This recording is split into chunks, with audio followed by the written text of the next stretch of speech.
என்னங்க இன்னைக்கு காலையில எங்க வீட்டுல டிஃபனுக்கு வந்து நெத்திலி கருவாட்டு குழம்பும் இட்லிங்க, சட்னி சாம்பார் எல்லாம் வச்சு சடைஞ்சிருச்சு. அதனால சரி இன்னைக்கு கருவாட்டு குழம்பு வச்சு இட்லி ஊத்திக்கலாம் அப்படின்னு சொல்லி, இந்த கருவாடு சாப்பிடறதுனால என்ன பயன் அப்படின்னாங்க, காய்ச்சல் வந்தவங்களுக்கு, இருமல் வரட்டு இருமல் எல்லாம் வருது இல்லைங்களா, அவங்களுக்கெல்லாம் இந்த கருவாட்டு குழம்பு சாப்பிடும் போது அதெல்லாம் ஒண்ணும் வராது, நல்லா இருக்குங்க. பொதுவாக இந்த டெலிவரி பெண்களுக்கு ரொம்ப ரொம்ப நல்லது. இந்த கருவாடு சாப்பிட்றதுனால என்ன ஆகுனா தாய்ப்பால் நல்லா ஊறுங்க. பொதுவாக எல்லாருமே கருவாட்டு குழம்பு சாப்பிடலாம். நான் இந்த கருவாட்டு குழம்பு எப்படி வைக்கிறேன்னு இந்த வீடியோல பாருங்க. ஃபர்ஸ்ட் என்ன பண்றேன்னாங்க, ஒரு பாத்திரத்துல சுடுதண்ணி வச்சிருங்க, கொதிக்கட்டும். இது எதுக்கு அப்படின்னா, இந்த கருவாட்டுல வந்து ரொம்ப மண்ணு மணல் எல்லாம் இருக்குங்க, அது கழுவணும். அதுக்கோசரம் ஃபர்ஸ்ட் ஒரு பாத்திரத்துல சுடுதண்ணி வச்சிருங்க. சுடுதண்ணி காஞ்சிட்டு இருக்குது. இப்ப நான் 1/4 கிலோ கருவாடை வாங்கியிருக்கிறேங்க. தலையெல்லாம் போக சுத்தம் பண்ணினது போக எவ்வளவு வரும்னா 200 கிராம் வருங்க. இந்த 200 கிராம் கருவாட்டு குழம்புக்கு 40 கிராம் புளி எடுத்திருக்கிறேன். ஃபர்ஸ்ட் என்ன பண்றோம்னாங்க, இந்த சுடுதண்ணி எடுத்து பாருங்க, புளி ஊருட்டுங்க, சுடுதண்ணியில ஊற வச்சிடலாம். கருவாட்டு தலை இருக்குது இல்லைங்களா, இந்த தலையோட போடக்கூடாது. அதனால என்ன பண்றேன்னாங்க, எல்லா கருவாடையும் இந்த மாதிரி தலையெல்லாம் கிள்ளிட்டு ஒரு தட்டத்துல எடுத்து வச்சுக்கலாங்க. பாருங்க, மாதிரி தலையெல்லாம் எடுத்துடணும்.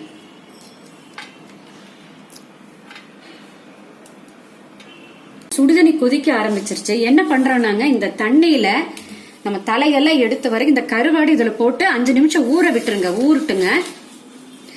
எதுக்கு இது ஊற வைக்கிறதுனா, இந்த மண்ணு மணல் எல்லாம் போகணுங்க. அதுக்கோசரம் இதை சுடுதண்ணிலேயே விட்டுருங்க 5 நிமிஷம். சுடுதண்ணியில் போட்டு 5 நிமிஷம் ஆயிருச்சு. இப்ப என்ன பண்றோம்னாங்க, இந்த மாதிரி கருவாடை பாருங்க, இந்த மாதிரி எடுத்து வேற ஒரு பாத்திரத்தில் போட்டுக்கோங்க. ஏன்னா 3-4 தடவை கழுவுனுங்க, கீழே அவ்வளவு மண் இருக்கும்.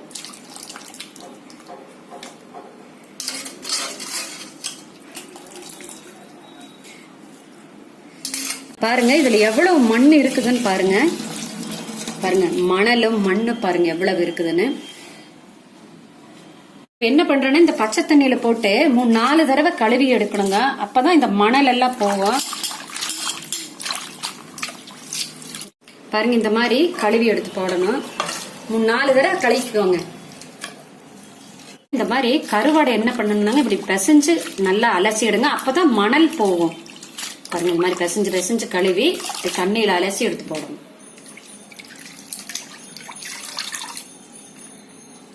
நாலு தடவை கழுவி இருக்கிற 4 தடவை கழுவுன பிறகுதான் இப்படி சுத்தமா இருக்குது. பாருங்க மீன் எப்படி சுத்தமாயி, கருவாடு எப்படி சுத்தமா இருக்குன்னு பாருங்க. குழம்புக்கு ரெடி பண்ணிக்கலாம். முதல்ல என்ன பண்றேன்னா, வடக்கல் அடுப்புல வச்சிருங்க. அடுப்புல வச்சுட்டு நல்லெண்ணெய் ஊத்திக்கோங்க கொஞ்சமா. எண்ணெய் காயிட்டுங்க. பாருங்க எண்ணெய் காஞ்சிருச்சு. கடுகு மாதிரி கொஞ்சமா வெந்தயம் எடுத்து போட்டுருங்க. வெந்தயம் லேசா சிவப்பாகட்டுங்க. வெங்காயம் போட்டுடலாம். ஒரு பக்கத்து வதக்கிக்கலாங்க. வெங்காயம் செவக்க வறுத்தாச்சு. காரத்துக்கு தேவையான வரமிளகா போட்டுக்கலாங்க. வரமிளகா, கருவேப்பிலை ஒரு இன்க்கு போட்டு நல்லா வதக்கிக்கலாங்க. வரமிளகா செவக்க வறுத்தாச்சு. இப்ப 4 டீஸ்பூன் மல்லித்தூள் போடணுங்க.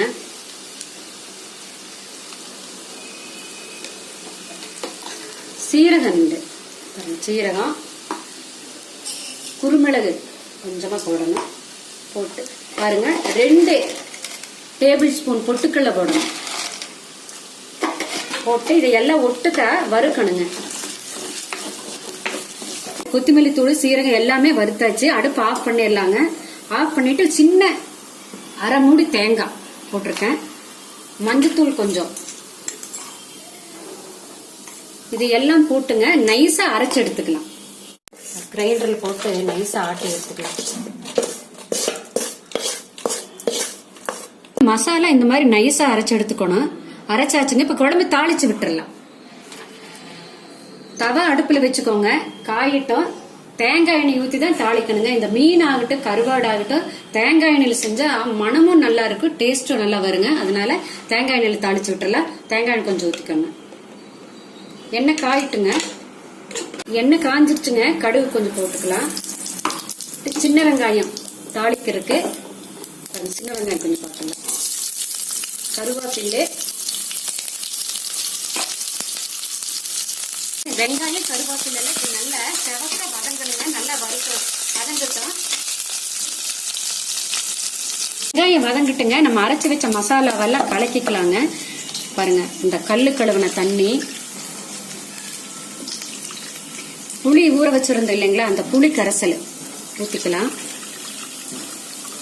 புளி இந்த மாதிரி நல்லா சுத்தமா கரைச்சி இந்த மாதிரி வடிகட்டிக்கணுங்க. வெங்காயம் எல்லாம் வறுபட்டாச்சு. குழம்பு தாளிச்சு விட்டுறலாங்க.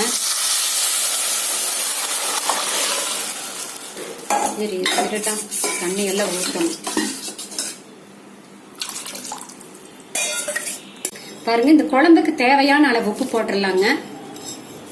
இவ்வளவுதாங்க. குழம்பு நல்லா கொதிக்கட்டுங்க. கொதிச்சாதான் நல்லா கெட்டியாது. இந்த பொட்டுக்களை எதுக்கு போடுறது அப்படின்னா, இந்த குழம்பு வந்து திக்னஸ் கிடைக்கும், டேஸ்ட் வருங்க. அதுக்கோசரம் நான் 2 டேபிள் ஸ்பூன் பொட்டுக்களை போட்டுக்கிறேன். குழம்பு நல்லா வேகட்டுங்க, மூடி வச்சிடலாம். பாருங்க, குழம்பு நல்லா கொதிக்குதுங்க. இப்ப என்ன பண்றீங்கன்னா, கருவாடு கழுவி வச்சிருக்கிறோம் இல்லைங்களா, இந்த கருவாடு இந்த குழம்புல போட்டுடலாம். போட்டு 5 நிமிஷம் வேகணுங்க. கரெக்டா 5 நிமிஷம் வெந்த உடனே அடுப்பு ஆஃப் பண்ணிடலாம். வேகட்டுங்க.